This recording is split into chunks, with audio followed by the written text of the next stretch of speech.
Hello everybody, my name is Anna and I would love to tell you about two brothers that lived a long time ago, but whose work we're still enjoying today.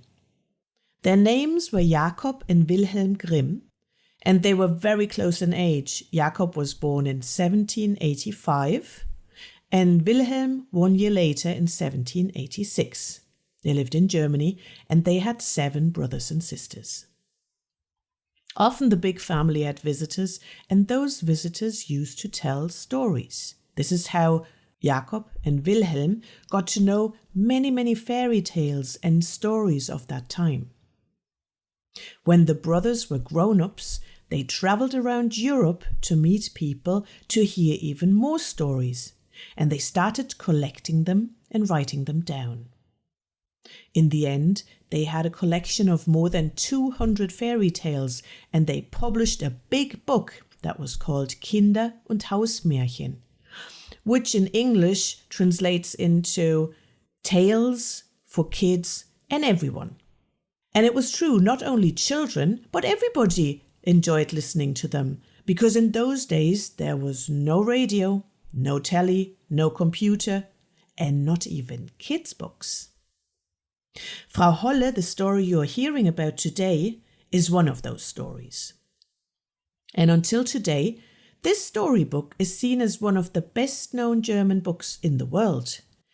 And it's been translated into more than 160 languages and dialects.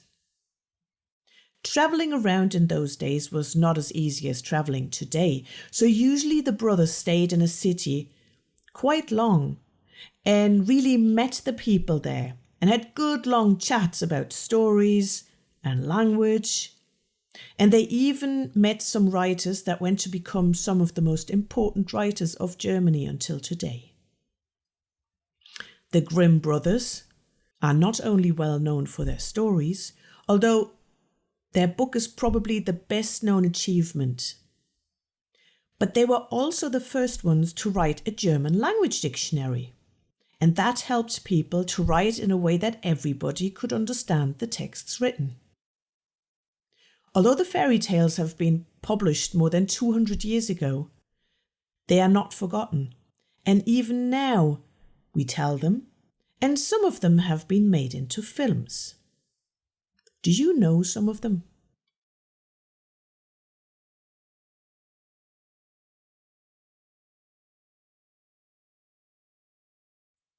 Once there was a widow who had 2 daughters. One of them was very pretty, kind and helpful, and one was very lazy and vain. But the widow loved her lazy, vain daughter more than the other one.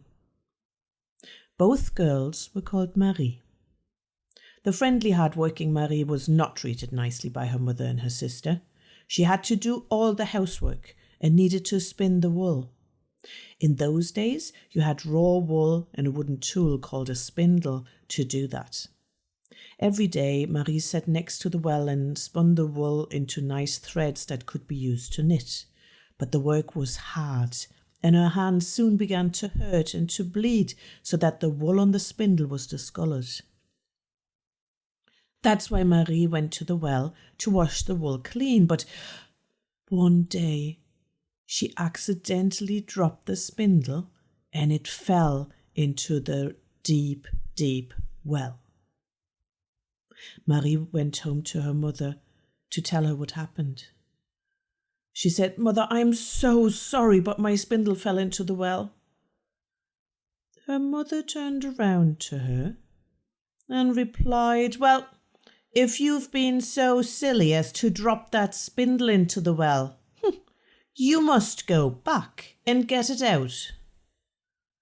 So the poor Marie went back to the well and stretched to reach the water deep down to somehow get that spindle out, but she slipped and she fell. When Marie woke up again, she was in a beautiful meadow with the sun shining on her. There were pretty flowers all around and a bird was singing. She got up and followed a little path. Soon she could smell the lovely smell of fresh bread, and it was then that she saw a huge oven. In those days, people would bake their bread in outside ovens because they needed firewood to heat. And Marie heard the bread say, pull me out, for I am quite done now." Marie opened the hot oven and took all the lovely fresh loaves out to let them cool. And then she continued on her little path. She came to a tree full of yummy-looking apples, and she heard them sing, "Marie, Marie, shake us off that tree, for we're ripe now." And Marie laughed and shook that tree until the very last apple had come down. She collected them, put them onto a neat stack, and then she continued on the small path that lay in front of her.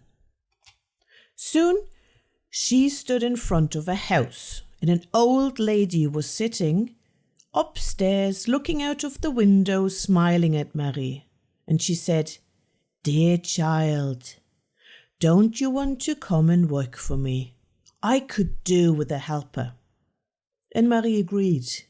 So the old lady explained, "You need to help me in the house, but most importantly, you have to shake out my bed that the feathers fly, so that the good people below say it snows. For I am Frau Holle." Marie worked for Frau Holle. The work was much easier than at home, and she took extra care to shake that bed so that the feathers were flying every day. Frau Holle was kind and treated her well, but after some time Marie felt a bit sad, and one day she went to Frau Holle and she said, "Dear Frau Holle, my life with you is great, but I do feel homesick, and I would like to return." Frau Holle looked at Marie with her kind smile and replied, "Dear Marie, that is quite all right. I think it's a good idea that you go back to your world. I will bring you there. Come with me." And she took Marie by the hand and led her to a gate. She opened the door, and when Marie stepped underneath, there was a shower of gold coins falling upon her. Marie opened her apron to collect them, and she was soon shining like gold. She turned around to Frau Holle, who smiled and said, "That is to thank you for your great work." And then Frau Holle gave the spindle back to Marie and closed the door. Marie found herself close to the house of her mother, and she rushed home to tell her family of her adventure. And while walking home, she could hear a cockerel singing, "Kikeriki, kikeriki, here comes the gold Marie."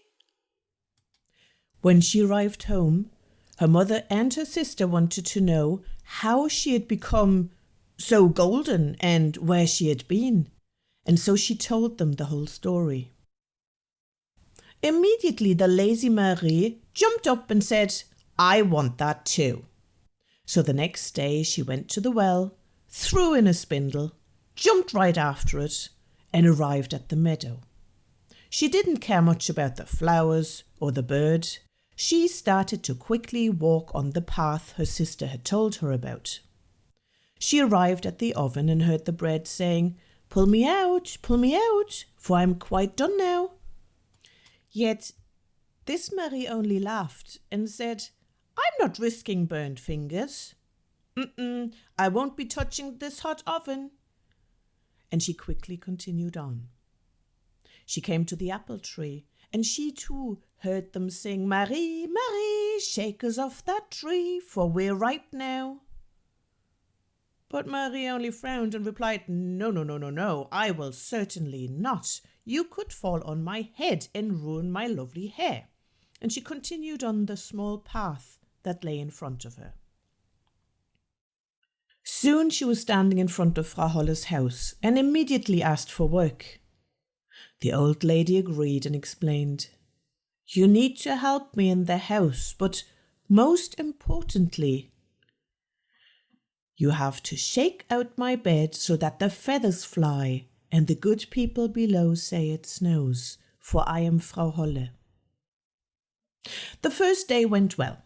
Marie was working as hard as ever before and did all the work, shaking Frau Holle's bed so that the feathers were flying. But on the second day, she didn't work as much, and as for the bed, well, she made it, but she didn't shake it. And on day number 3, Marie refused to get out of bed in the morning, let alone to work. So at the end of the 3rd day, Frau Holle sat next to her and said, "Marie, I think it's time for us to part." And Marie jumped out of her bed, nodding gladly, as she was only thinking of the gold she would soon be receiving. Frau Holle led her to the gate, but oh dear! When Marie stepped underneath the door, not gold, but a huge kettle full of sticky, stinky black pitch came showering upon her. She turned to Frau Holle, who said, "That is your wages." And Frau Holle closed the door. When Marie walked home to the house of her mother, she could hear a cockerel sing, "Kikeriki, kikeriki, here comes the pitch, Marie." And for a long time, she could just not get rid of that pitch and its stinky smell.